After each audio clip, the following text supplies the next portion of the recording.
Olá! Hoje nós estamos iniciando a série O que a Bíblia diz sobre finanças. E a primeira reflexão de hoje é lidando com as riquezas desse mundo. Eu quero te convidar para estar abrindo a sua Bíblia em Mateus 25, do 13 ao 30. Só que eu não vou ler todo. Por que eu não vou ler? Porque senão vai tomar muito nosso tempo. Então, eu vou te explicar basicamente o que está escrito aqui. E na parábola em Mateus 25, tem a parábola das virgens, certo? E no finalzinho dela, o versículo 13 fala assim, ó: vigiai, pois, porque não sabeis o dia nem a hora. Então aqui está mostrando que a gente não sabe o dia nem a hora. Aí começa a nova parábola, que está em a parábola dos talentos, que é Mateus 25, né? Do 14 até o 30 começa a parábola dos talentos. Eu quero falar um pouco dela para você. E eu vou te explicar mais ou menos essa parábola, falando na minha versão de falar. Então, existia um homem, que era o dono, o proprietário daquela situação ali, e ele tinha seus servos. E aquele homem, ele separou então 3 servos e confiou seus bens aos seus 3 servos. Um ele deu 5, outro 2 e outro 1 talento. E o que aconteceu? Esse cara viajou. Ele saiu, foi para fora do país, foi viajar, curtir um pouquinho, e então ele foi para fora. Mas aí ele deixou os 3 servos com essa responsabilidade de fazer aquilo que ele pediu para eles fazerem, né? Beleza, então cada um foi seguir sua vida, cada um foi fazer aquilo que eles receberam como ordem. Aí depois o cara voltou, o homem voltou e fez a conferência daquilo que ele tinha pedido para cada um fazer. E então ele deu uma sentença para cada um. Beleza. Aí ele falou bom, fiel, o outro mal e negligente. Infelizmente ele fez uma separação ali. O bom foi pro gozo do Senhor, e o outro foi jogado lá foi jogado fora no fogo, onde tem o ranger e o choro. Beleza, agora eu vou falar para você um pouquinho que esses ensinamentos nos diz, versículo por versículo. Olha, muito interessante. No versículo 14, fala que a gente não sabe a hora que esse homem vai voltar. Agora trazendo totalmente para a área espiritual. A gente não sabe quando Jesus vai voltar. Ele foi para junto do Pai. Em João 14 fala isso, que ele avisando, que ele iria, mas ele mandaria o Consolador pra gente. Mas ele foi, mas não falou a data, não falou quando voltaria. A gente não sabe quando ele vai voltar. Então aqui a gente tem uma esperança de esperar por ele, confiar, esperando, tendo fé do que ele falou que vai voltar pra gente. E no mesmo versículo 14 fala que ele confiou seus bens aos seus servos, ou seja, ele demonstrou uma confiança ali, entregando a cada servo os seus bens. A um deu 5, a outro deu 2 e a outro deu 1. Então, os seus servos, eles receberam então os seus bens daquele senhor para eles então fazerem algo, administrar, fazer o que ele tinha pedido. Então ele demonstrou ali uma confiança quando ele entregou os seus bens para aqueles servos. E agora no versículo 15 fala o seguinte, que cada um recebeu segundo a sua capacidade. Olha que interessante. É muito importante a gente ler a palavra vendo mesmo que cada vírgula, que cada significado está trazendo para a gente, interpretar o texto para a gente entender o que cada frase está falando. Os tempos verbais também é muito importante. Então aqui fala que ele deu a cada um conforme a sua capacidade. Olha que interessante essa passagem. Deu a cada um conforme a sua capacidade. E agora a gente... se ele deu a cada um conforme a sua capacidade, a gente precisa agora entender o que significa a palavra capacidade, certo? A palavra capacidade, ela tem 4 tipos de interpretações que a gente pode tirar dela, que a gente pode trazer para esse versículo. Vamos lá. Ela pode ser particularizada na parte de capaz, que é uma capacidade de ou para. Uma competência, olha que legal, competência. A competência é uma habilidade. E pode ser também, a gente pode também pegar o significado da palavra como o valor daquilo que está contido, ou pode, em volume ou quantidade. Então, mais um significado da palavra competência. Uma outra, quantia máxima, aquilo que pode ser colocado, de acordo com a sua capacidade, uma quantia máxima que foi colocado ali. E uma outra pode ser também aptidão, seja física, mental ou intelectual de uma pessoa. Olha que legal. Ele deu a cada um conforme a sua capacidade. Sabe o que é mais interessante? Porque a capacidade, ela é uma competência é uma habilidade, pode ser desenvolvida. Então, a competência, ela pode ser desenvolvida, ela pode ser trabalhada. Então, a gente pode ver aqui que ele vai dar a cada um conforme a sua capacidade. E olha que interessante. Agora nós vamos para um outro versículo. O versículo 16 e 17 mostra que o primeiro e o segundo, eles foram imediatamente negociar aquilo que eles receberam. O Senhor, ele deu bens para eles, então eles precisaram sair e fazer alguma coisa. Olha que interessante.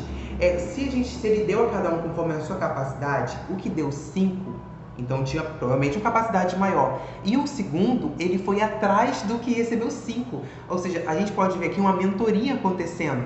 Ou seja, a mentoria é você seguir ou você receber a orientação de quem já está um pouco mais acima ou quem entende mais do assunto. Procurar um mentor. E é muito importante a gente ter mentores. Então, olha que legal. O quinto foi correndo negociar e o outro, o que recebeu 5, foi correndo negociar, e o que recebeu 2 também foi logo atrás dele. Mas e o que recebeu 1 ficou para trás? Provavelmente ele não quis seguir, ou não sei o que aconteceu, mas a gente vai saber sim, que vai falar daqui a pouco.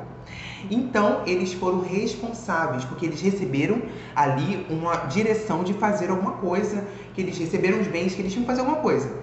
E eles foram responsáveis, então eles foram imediatamente negociar.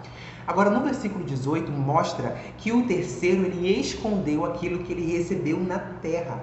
Ele escondeu. Sabe aquela que recebe algo, quando a pessoa, ela recebe um dinheiro, uma coisa, ela esconde no colchão, debaixo do colchão? Praticamente isso que esse cara fez. Ele escondeu debaixo da terra. Ou seja, ali ele foi imaturo. Eu quero te dizer uma coisa, que a maturidade, ela tem um processo. Tanto físico, né, com o nosso corpo, quanto emocional e também o espiritual. Tem um processo. A maturidade, ela é um processo. A pessoa, ela recém-nascido, aí vira uma criança, vira um adolescente, um jovem, um adulto. Na vida espiritual também é a mesma coisa, tem o processo da maturidade. E esse homem, ele provavelmente, as emoções dele ainda estavam totalmente maturas, porque ele não fez nada, ele escondeu na terra. Agora vamos dar continuidade. Lá no versículo 19, fala que o dono voltou. Então ele veio para fazer um ajuste de contas. Então aqui está mostrando que ele veio fazer uma conferência. Ele veio, chamou, vem cá, vamos agora ver o que cada um fez com aquilo que eu dei. Claro, se ele entregou algo para aqueles, como se fosse um dono de uma empresa, entregou para cada funcionário algo para aqueles funcionários fazerem. Quando ele voltar, ele quer saber o que o funcionário fez. E a mesma coisa está mostrando aqui. Veio o momento da conferência, o momento do ajuste de contas. Então ele chamou e cada um foi passando o que fez. Agora olha que interessante. No versículo 20 e 22, mostra que o primeiro e o segundo, que é aquele que recebeu 5 e aquele que recebeu 2, veio até o dono e mostrou aquilo que eles fez. Eles duplicaram o que receberam. O que recebeu 5 conseguiu mais 5. O que recebeu 2 conseguiu mais 2. Então, eles obtiveram lucro ali. Conseguiram lucro com aquilo que eles fizeram. Então, eles conseguiram duplicar o que eles receberam. Agora, vamos lá para o versículo 24 e 25. Já mostra aqui.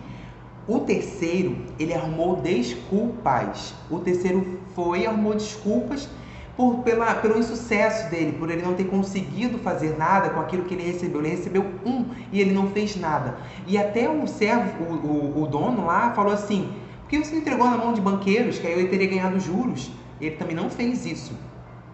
Mas olha o que é interessante nessa parte. Esse terceiro, ele não fez nada e ele ainda arrumou desculpas e ele ainda culpou terceiros pelo insucesso dele. Ele quis colocar a culpa em outra pessoa porque ele não fez nada. Ele quis colocar a culpa no próprio servo, que ele fala bem assim, que eu sei que o senhor ceifa onde ninguém ceifou, não sei o quê. Então, peraí, ele arrumou desculpa. Tem aquela frase que falam assim, quem quer dá um jeito, quem não quer dá desculpa? Basicamente foi o que ele fez. Ele arrumou desculpa ali pelo insucesso dele. Olha que doideira. Ele pegou e não fez nada, ainda quis colocar a culpa no homem. Aí o cara ficou nervoso e falou assim, peraí, então você podia ter entregado na mão dos banqueiros que eu ia ganhar um dinheirinho em cima. Mas nem isso ele fez. Nem isso ele fez. Então ele arrumou desculpa ali e ele perdeu. Não conseguiu adquirir nada com aquilo.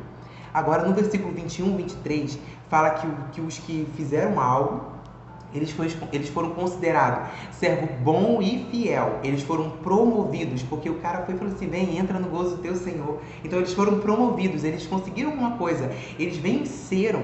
Olha que interessante, até em Apocalipse fala que aquele que chegar ao vencedor te darei, ao vencedor. Tem muito, em Apocalipse fala muito das recompensas daquele que chegar até o final, daquele que fazer. Acho muito interessante essa parte. E em versículo 26 e 29 já contou a história do outro, do terceiro. Então o servo mau e negligente, ele foi rebaixado e ele perdeu tudo. Até aquele um que foi tirado, até aquele um que ele tinha, foi tirado e foi entregue na mão daquele que tinha mais. Então ele perdeu ali. Então, até o que ele tinha, ele perdeu. Olha que doideira. Então, ainda foi lançado no fogo, né? A Bíblia que fala no versículo 30 que o servo, que ele foi considerado servo inútil e que ele foi lançado fora nas trevas onde tinha choro e ranger de dentes. Cara, ele ainda foi, não fez nada, arrumou desculpa, perdeu tudo, ainda foi lançado fora. E olha só, o que eu quero te dizer com esse versículo? A gente entendeu aqui que na parábola dos talentos fala em relação à área financeira, que pessoas receberam bens, ou seja, receberam algo da parte de Deus, receberam coisas. Então, vai vir o tempo da conferência para saber o que cada um fez com aquilo que recebeu. E olha que interessante, veio o tempo da conferência. O tempo da conferência vai chegar. E agora eu quero te trazer para uma realidade. Vai chegar o momento que o Senhor ele vai voltar, ele vai fazer a conferência e vai querer saber o que você fez com os bens que ele colocou nas tuas mãos. Como que você administrou esses bens? Isso é muito importante, porque eu, como missionária e como educadora financeira, eu tenho essa parábola dos talentos muito forte, que eu falo muito sobre ela, menciono muito sobre ela, porque vai chegar o momento da conferência e Deus vai querer saber o que você tem feito, o que você fez com os bens que Ele colocou na tua mão. Se você vai ser um servo bom e fiel ou um mau e negligente, isso só depende de você.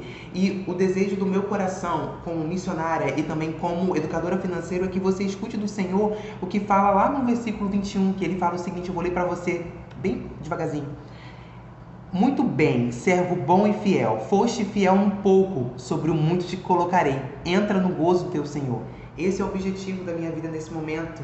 Que pessoas, quando chegar o grande dia, quando o Senhor for lá abrir o livro da vida e saber o que você fez com as finanças, você escute isso. E olha que interessante, tem um outro versículo que dá base a isso também. Lucas 16:11 diz o seguinte, que se você não for digno de confiança em lidar com as riquezas deste mundo ímpio, quem lhes confiará as verdadeiras riquezas? Olha que doideira. Doideira não, coisa boa. Pensa.